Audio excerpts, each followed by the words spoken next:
Selama masih ada aku, saya sebagai pejabat, sebagai siapa, tidak akan mungkin bermi'raj Bapak Ibu. Karena syarat untuk bermi'raj yang pertama adalah bi'abdihi, harus menjadi hamba sejati di hadapan Allah. Ini hadirin yang dimuliakan Allah. Selama masih ada aku, tidak bisa mi'raj.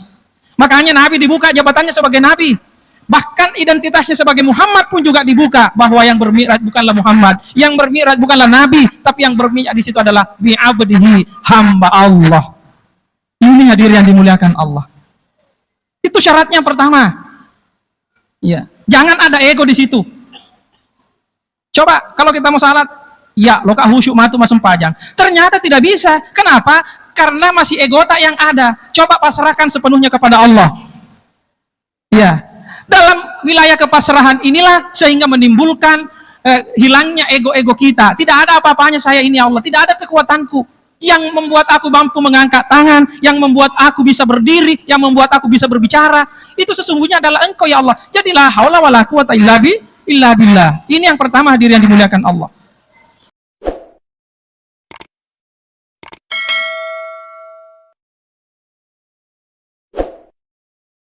Hadirin kaum muslimin dan muslimat sidang jamaah tarawih yang insya Allah senantiasa dimuliakan, dicintai dan diberkahi oleh Allah Subhanahu wa Ta'ala.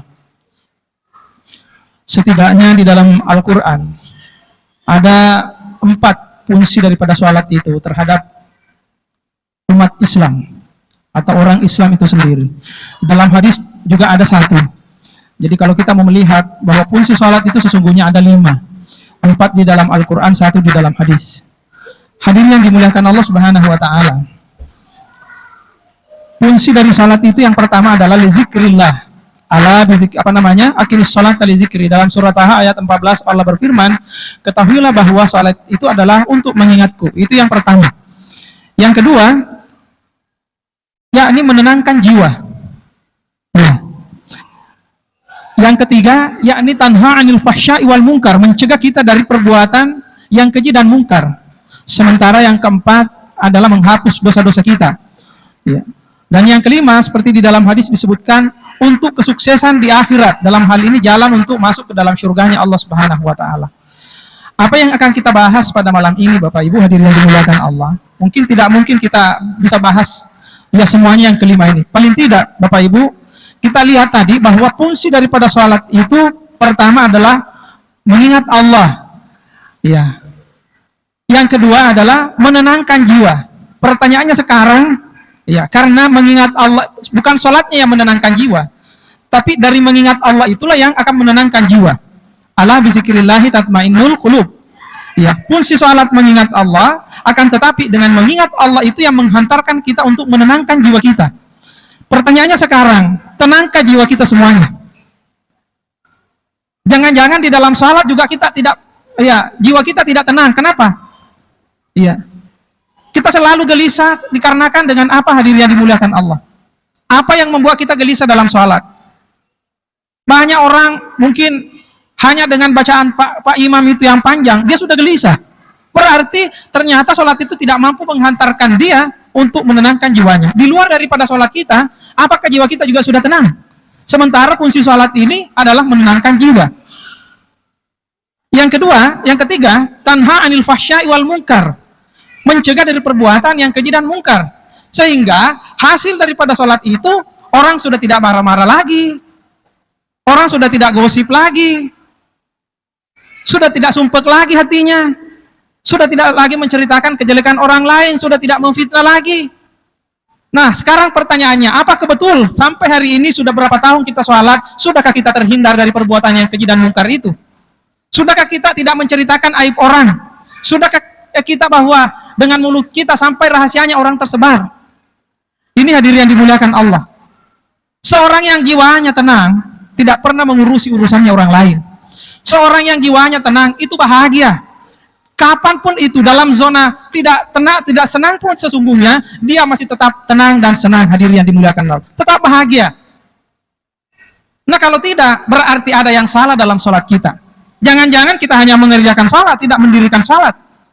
Ini hadirin yang dimuliakan Allah. Makanya itu mesti kita harus hati-hati. Jadi kalau sholat itu tidak mampu mencegah perbuatan yang keji dan mungkar dan tidak mampu menenangkan jiwa kita, pertanyaannya kembalinya ke kita, bagaimana sholat kita selama ini? Nah ini Bapak Ibu, kita lihat pengertian sholat saja.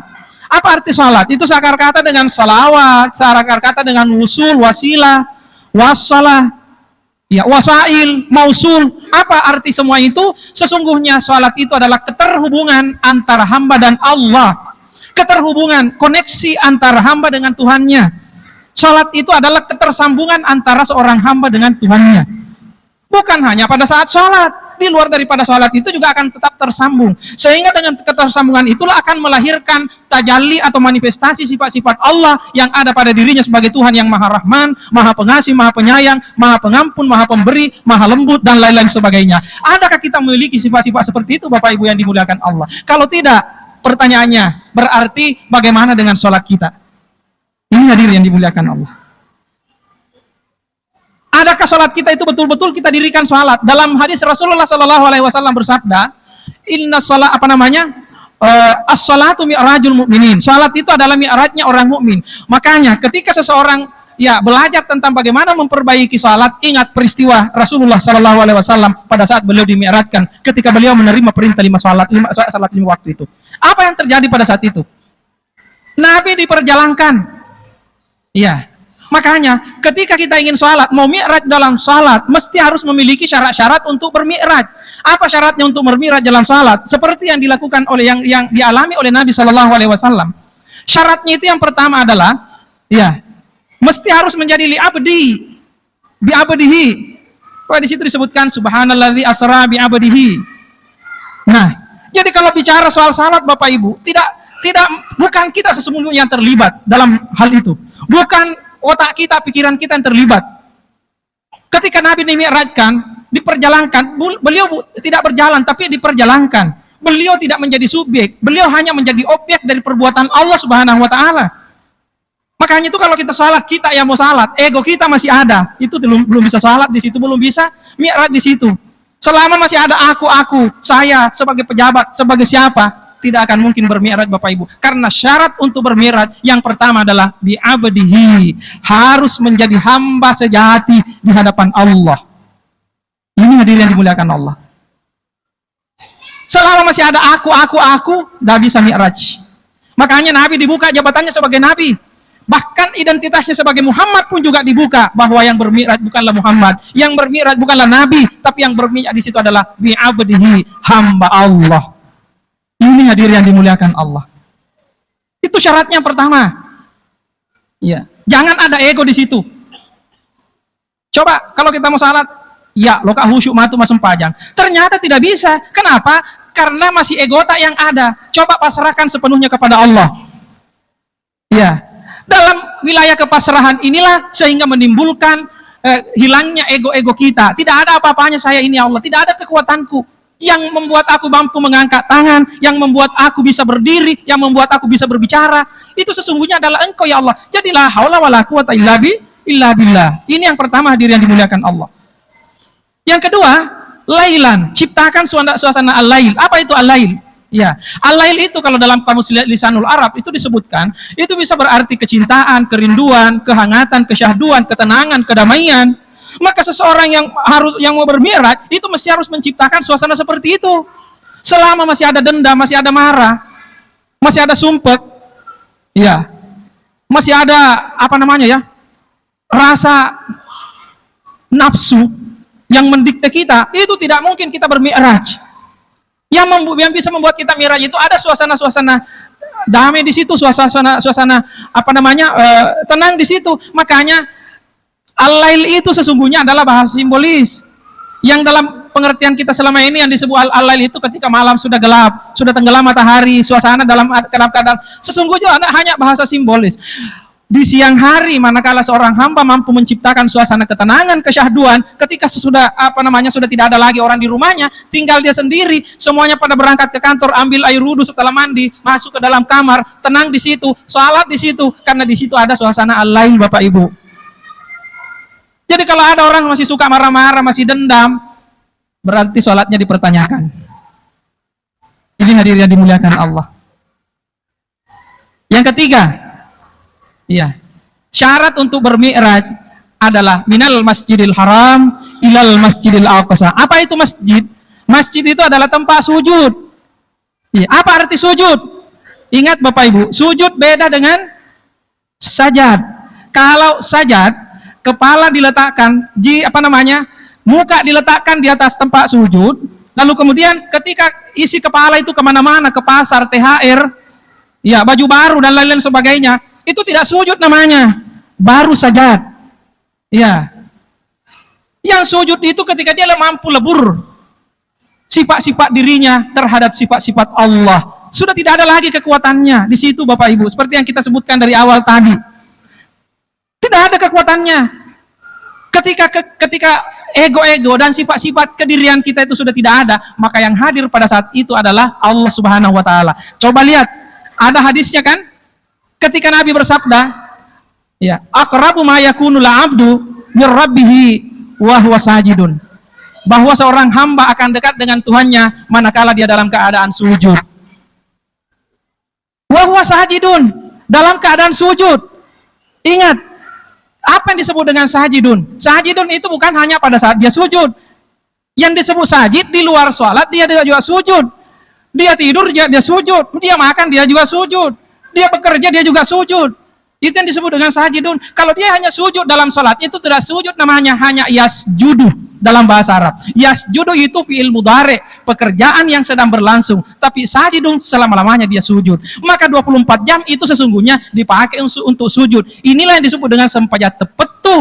Orang yang mampu lebur dalam sifat-sifat Allah, sudah tidak ada lagi kekuatannya, bukan dirinya yang membuat dia bisa salat, bukan dirinya yang membuat dia bisa berdiri, tapi sesungguhnya itu adalah kehendak Allah, dipasrahkan segalanya. Inilah yang disebut dengan sajidun Bapak Ibu.